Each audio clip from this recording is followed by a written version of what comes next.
산과 구름 함께 어울려 있으니 구름과 산을 분별할 수 없구나. 바람 불어 구름 저 멀리 사라지니 우뚝 선 모습 그대로 12,000봉이로다. 진리의 세계 역시 마찬가지일 것이다. 봉우리에 살짝 맺힌 구름 거치면 있는 그대로의 풍광이 드러나듯이 내가 부처임을 바로 알면 그 순간 그대로 내 안의 불성이 드러나는 법이라 했다. 구름에 아름답게 물들지만 결코 물들지 않는 곳, 환희산 채우남처럼 말이다.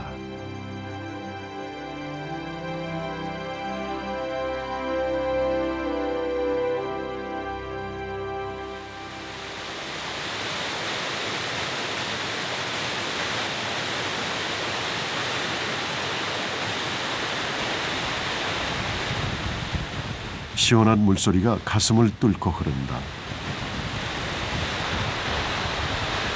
우리나라 8경 중 하나인 속리산 국립공원에서도 특히 여름철 명소로 손꼽히는 화양계곡. 이곳의 아름다움에 반한 조선 후기의 대학자 송시호는 선수 9군데의 절경을 뽑아 경천벽부터 파천까지 각각의 이름을 지었다. 그리고 중국의 무의고곡에 빗대 화양고곡이라 칭했다. 구름의 그림자가 맑게 비친다는 운영담은 화양고곡 중 제2곡이다. 여기서 잠시 숨을 고르고 완만하게 다듬어진 산길을 오르면 우암 송시호를 기리는 화양서원을 만날 수 있다.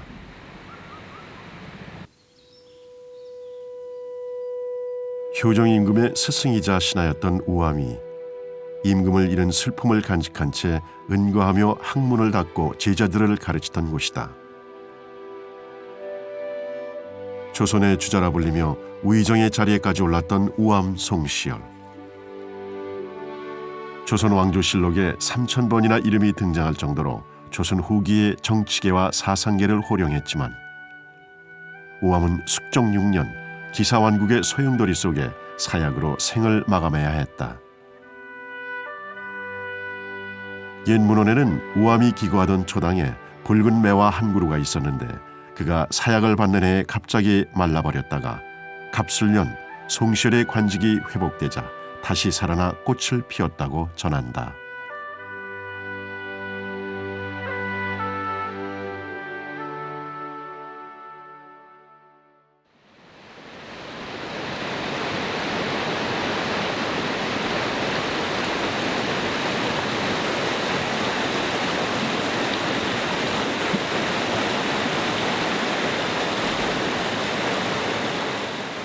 제4곡 금사담 물가에 자리한 암서재.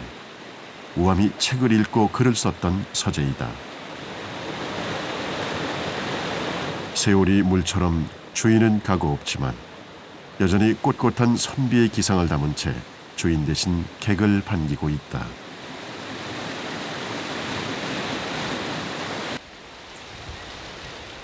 암소재를 지나 다시 산을 오르면 바위의 모습이 마치 켜켜이 층을 쌓아놓은 것 같은 제5곡 첨성대가 기다리고 있다.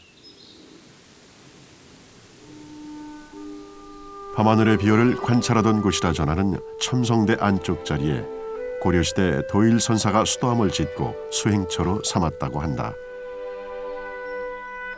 그 후 조선에 이르러 해식선사가 중건한 뒤 채우남이라 고쳐 불렀는데 구한만 일본군의 침입으로 대부분 불타고 1948년 대홍수 때 다시 한번 크게 소실되고 만다.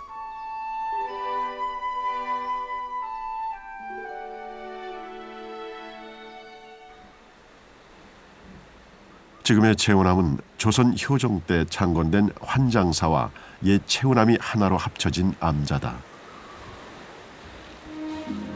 채우남과 마찬가지로 구한말 일본군에 의해 대웅전을 제외한 모든 전각이 불타버린 환장사에 채우남의 목재를 옮겨와 건물을 짓고 두 사찰을 합쳐 채우남이라 이름했다고 한다.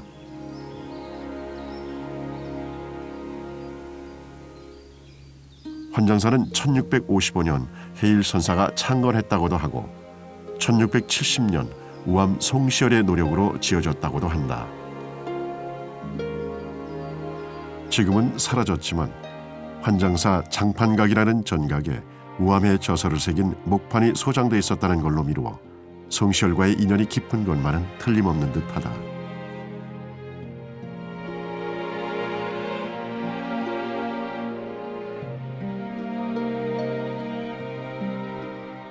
대웅전 빗살문을 화려하게 장엄하고 있는 황룡과 청룡, 그리고 백합과 소나무.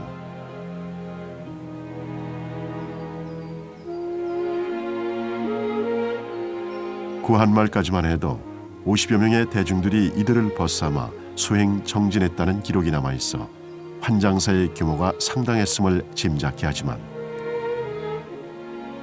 지금 옛 모습을 지키고 있는 것은 200여 년의 역사를 간직한 대웅전뿐. 심지어 한국전쟁 때는 이마저 인민군이 3번이나 불태우려 했는데 타지 않는 것을 보고 오히려 겁을 먹고 물러갔다는 일화도 전하니 근현대 어지러웠던 이 땅의 역사를 고스란히 이겨낸 대웅전 부처님이 한층 귀하게 다가온다.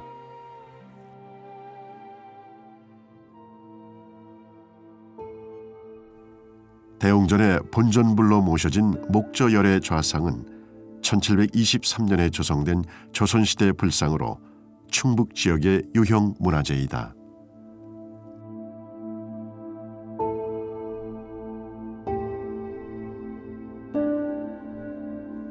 온화하고 기품 있는 미소를 머금은 채 숱한 중생들의 어깨를 다독여 주었을 300여 년의 세월.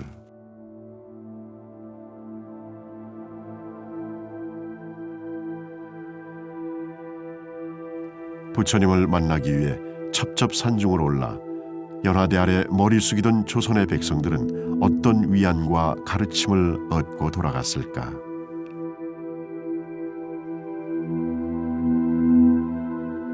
그들이 흘리는 한숨과 눈물, 그리고 간절한 기도를 말없이 들어주는 이가 있기에 돌아가는 발걸음은 한결 가볍지 않았을지. 바라보는 것만으로도 위안이 되는 존재가 있다는 것은 분명 삶의 큰 낙이요 행운이 아닐 수 없음을 새삼 깨닫는다.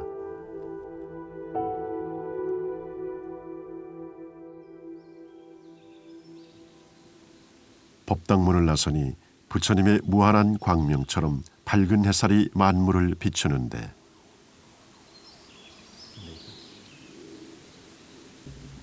벽화 안에 모습을 낮추신 관음보살은 말없이 설법을 하고 잃어버린 소를 찾아 길을 떠난 동자는 소리 없는 설법을 듣는다.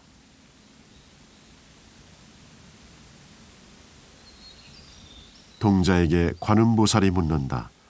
어디에서 소를 찾는가? 소를 잃어버린 적이 있었던가? 아니, 처음부터 소가 있기는 했던가? 찾아야 할 소도 사라지고 찾으려는 사람도 사라진 곳이 바로 우리 본래 마음자리인 것을.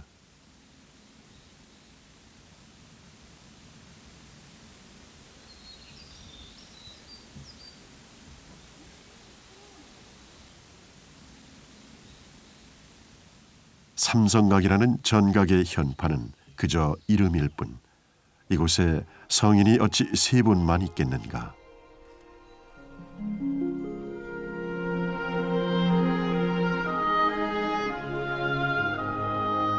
천장을 가득 메운 연등부터 법당을 장엄하고 있는 촛불 하나 촛대 하나, 태화를 채색한 5색의 물감들까지 세상 모든 성인의 설법 소리가 그대는 들리는가.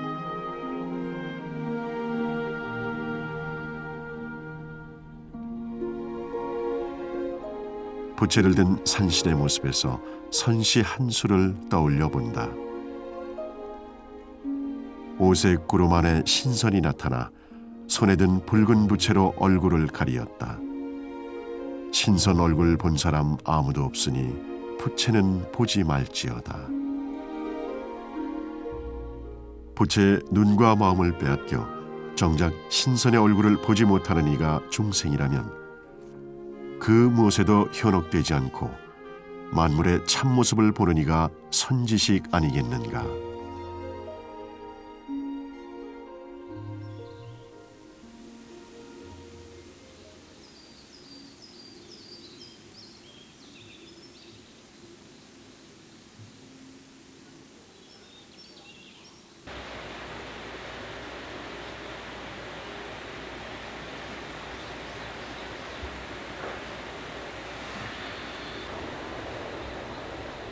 방 안 가득 차향이 퍼진다. 옛 선사는 가르침을 구하는 제자에게 말없이 차를 따라주며 이렇게 말했다. 차나 한잔 하게.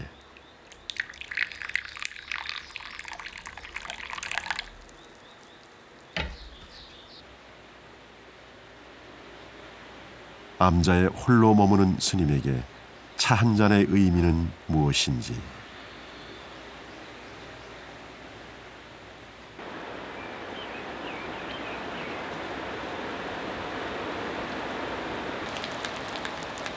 암자가 구름에 물드는가 싶더니 이내 비가 되어 내린다.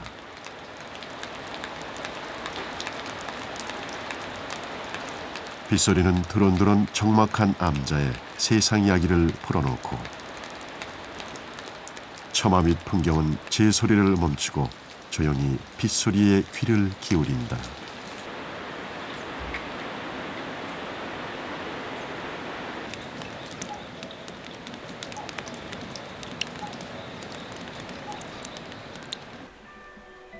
의상대사는 법성계에서 우보익생 만호공 중생수기 득이익이라 했다.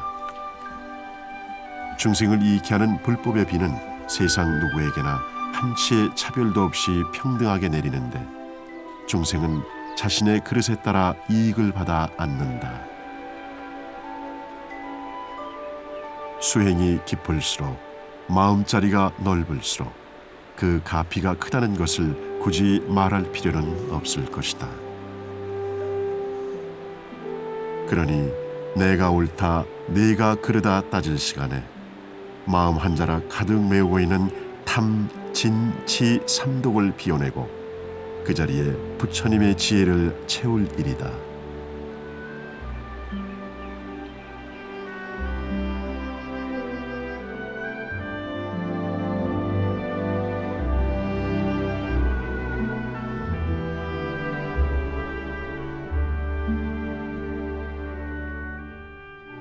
암자의 밤이 깊었다.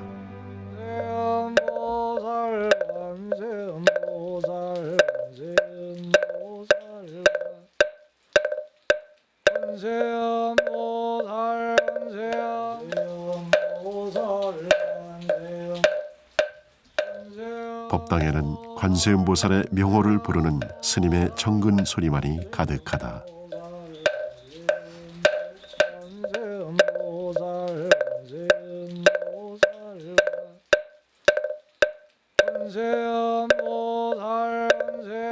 법화경 보문품에 이르길 관세음보살은 고통에 허덕이는 중생이 일심으로 그 이름을 부르기만 해도 즉시 그 음성을 관하고 고통에서 벗어나게 해주는 분이라 했다.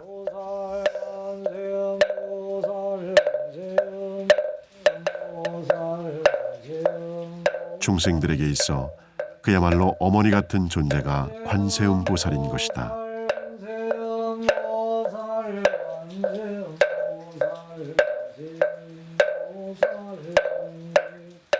깊은 밤 스님의 간절한 관세음 기도 역시 세상 모든 중생들이 고통에서 벗어나 참된 행복에 이르길 기원하는 것이리라.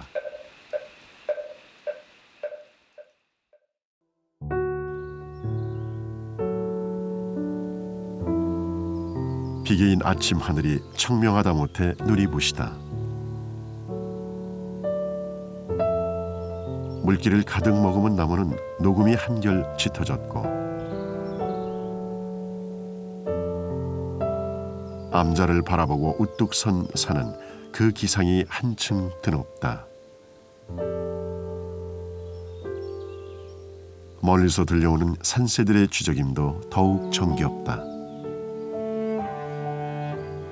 주위를 둘러봐도 별한 것은 없으니 마음 한 자락 바꾸면 예가 정토라던 옛 어른의 말씀을 떠올릴 뿐이다.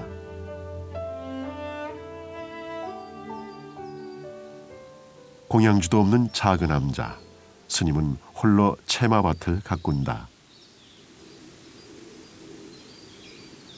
일일 부작 일일 불식 같은 말을 굳이 붙이지 않더라도 자연과 어우러져 살아가는 일이 곧 마음 공부임을 스님은 이미 잘 알고 있다.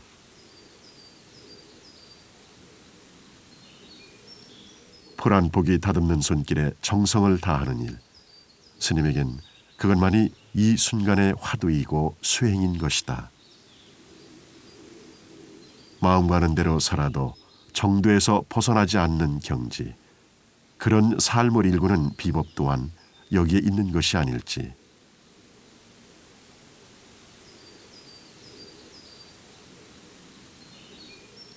수행과 삶이 하나임을 일깨우는 것 채우남에선 풀 한 포기 꽃 한 송이가 더 생생하게 피어오른다.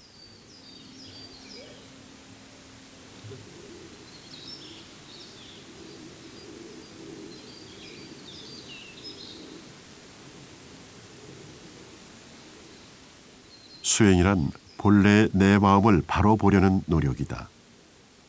계곡에서 피어오르는 물 한 개와 앞산에서 쉬어가는 구름이 고요히 우리에게 전하는 이야기를 듣는 것이다. 스님의 얼굴에 보일 듯 말 듯 미소가 흐르고 소리 없는 죽비는 쩌렁쩌렁하게 우리의 어깨를 내리친다.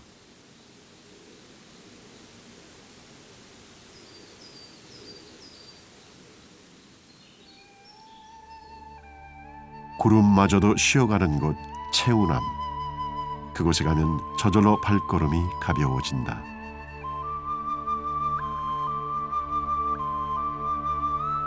법당으로 안내하는 꽃송이가 말을 걸고 아기자기한 대웅전의 문살이 반갑게 반겨주기 때문이다.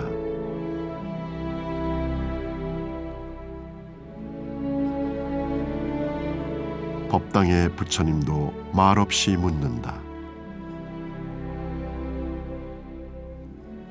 지금 그대는 들음 없이 듣고 있느냐고. 그다지 어려울 것도 없다. 앞산을 지그시 바라보고 그가 들려주는 이야기에 귀만 기울이면 되는 것이다.